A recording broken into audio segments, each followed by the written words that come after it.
Christmas bumper തർക്കത്തിൽ ticket ഹാജരാക്കുന്നവർക്ക് സമ്മാനം നൽകുമെന്ന് ലോട്ടറി വകുപ്പ് ഡയറക്ടർ. ലോട്ടറി ടിക്കറ്റ് സൂക്ഷിക്കേണ്ടത് ഉടമയുടെ ഉത്തരവാദിത്തമാണ്.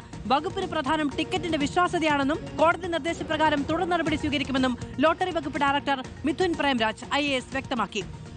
അശ്വിൻ ഡിയാഗോ ചേരുകയാണ് കൂടുതൽ വിവരങ്ങളുമായി. അശ്വിൻ, ഈ തർക്കം എവിടെ എത്തി നിൽക്കും?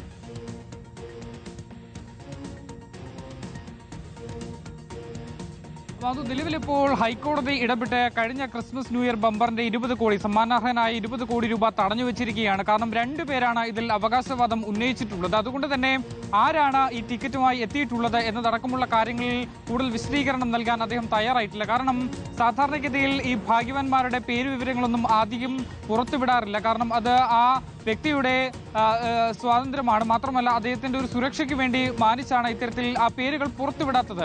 എന്തായാലും നിലവിലിപ്പോൾ ഈ കഴിഞ്ഞ ക്രിസ്മസ് ബമ്പർ ഈ ഭാഗ്യശാലികൾ 2 പേരുണ്ട് എന്നുള്ളതാണ് ഏറ്റവും പ്രധാനപ്പെട്ട കാര്യം. ആദ്യം ഒരു ASIയുടെ നേതൃത്വത്തിലാണ് ASI ആണ് ഈ ടിക്കറ്റ് എടുത്തിരുന്നത്. പക്ഷെ പിന്നീട് തന്റെ കയ്യിൽ നിന്ന് അത് നഷ്ടപ്പെട്ടു. അത് അയ്യപ്പ ഭക്തന്മാർക്ക് നൽകി പാത്രത്തിലായിരുന്നു ഇത് ഉണ്ടായിരുന്നത് എന്നടക്കമുള്ള കാര്യങ്ങൾ ചൂണ്ടിക്കാണിച്ചുകൊണ്ടാണ് നിലവിലിപ്പോൾ ഹൈക്കോടതിയിൽ ഇത് സംബന്ധിച്ച് ഒരു തർക്കം നിലനിൽക്കുന്നത്. മാത്രമല്ല അതിനിടയിൽ തന്നെ മറ്റൊരാൾ ലോട്ടറി ഓഫീസിലെത്തി ഈ ചെക്ക്, അതായത് ഈ ടിക്കറ്റ് ഹാജരാക്കി അത് മാറ്റാനും ശ്രമിച്ചിരുന്നു. നിലവിലിപ്പോൾ എന്തായാലും ലോട്ടറി വകുപ്പിന്റെ ഭാഗത്ത് നിന്ന് നമുക്ക് മനസ്സിലാക്കാൻ സാധിക്കുന്നത് ആരാണോ ടിക്കറ്റുമായി എത്തുന്നത്, സാധാരണഗതിയിൽ ടിക്കറ്റുമായി ആരാണോ എത്തുന്നത് അയാൾക്ക് ഈ സമ്മാനത്തുക കൈമാറുകയാണ് പതിവ്.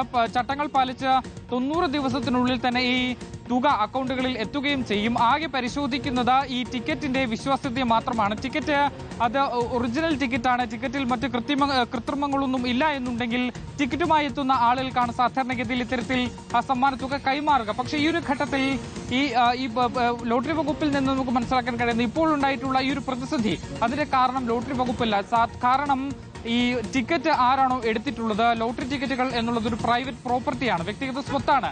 അത് സംരക്ഷിക്കേണ്ടത് ആ ടിക്കറ്റ് എടുത്തിട്ടുള്ള ആള് തന്നെയാണ്. അഥവാ അത് കളവ് പോയിട്ടുണ്ടെങ്കിൽ അല്ലെങ്കിൽ മറ്റേതെങ്കിലും തരത്തിൽ ആരെങ്കിലും ക്രിമിനൽ ആക്ടിവിറ്റിയിലൂടെ അത് തട്ടിയെടുത്തിട്ടുണ്ടെങ്കിൽ അത് കണ്ടെത്തി പരിശോധിച്ച് റിപ്പോർട്ട് നൽകേണ്ടത് പോലീസാണ് എന്നുള്ളതാണ് ലോട്ടറി വകുപ്പിന്റെ ഭാഗത്തു നിന്നും നമുക്ക് മനസ്സിലാക്കുന്നത്. സാധാരണഗതിയിൽ വീട്ടിൽ നിന്ന് എന്തെങ്കിലും മോഷണം പോയിട്ടുണ്ടെങ്കിൽ ഏത് രീതിയിലാണ് പോലീസ് അന്വേഷിക്കുന്നത്, അതേ പാറ്റേൺ തന്നെയാണ് ഇത്തരത്തിൽ ലോട്ടറി ടിക്കറ്റുകൾ നഷ്ടമാവുകയോ അല്ലെങ്കിൽ ഏതെങ്കിലും ഒരു ക്രിമിനൽ ആക്ടിവിറ്റിയിലൂടെ മറ്റൊരാൾ കൈക്കലാക്കുകയോ ചെയ്താൽ ചെയ്യേണ്ടത് എന്നുള്ളതാണ് ലോട്ടറി വകുപ്പ് പറയുന്നത്. എന്തായാലും ഇത് സംബന്ധിച്ച് കോടതിയിൽ ഒരാഴ്ചയ്ക്കുള്ളിൽ ഒരു റിപ്പോർട്ട് ഇത്തരത്തിൽ ലോട്ടറി വകുപ്പ് നൽകുന്നുണ്ട്. അതിൽ പ്രധാനമായും പറയുക വകുപ്പിന്റെ ഭാഗത്തു നിന്ന് യാതൊരു വിധത്തിലുമുള്ള വീഴ്ചകൾ സംഭവിച്ചിട്ടില്ല. പോലീസാണ് ഈ ക്രിമിനൽ ആക്ടിവിറ്റി നടന്നിട്ടുണ്ടെങ്കിൽ വിശദമായ അന്വേഷണം നടത്തി റിപ്പോർട്ട് നൽകേണ്ടത്. നിലവിലിപ്പോൾ എന്തായാലും ഇത് സംബന്ധിച്ച് ലോട്ടറി വകുപ്പ് 20 കോടി രൂപ ആ ഫണ്ട് അതുപോലെ തന്നെ സ്റ്റോർ ചെയ്ത് വെച്ചിട്ടുണ്ട്. അത് ഫ്രീസ് ചെയ്ത് വെച്ചിരിക്കുകയാണ്.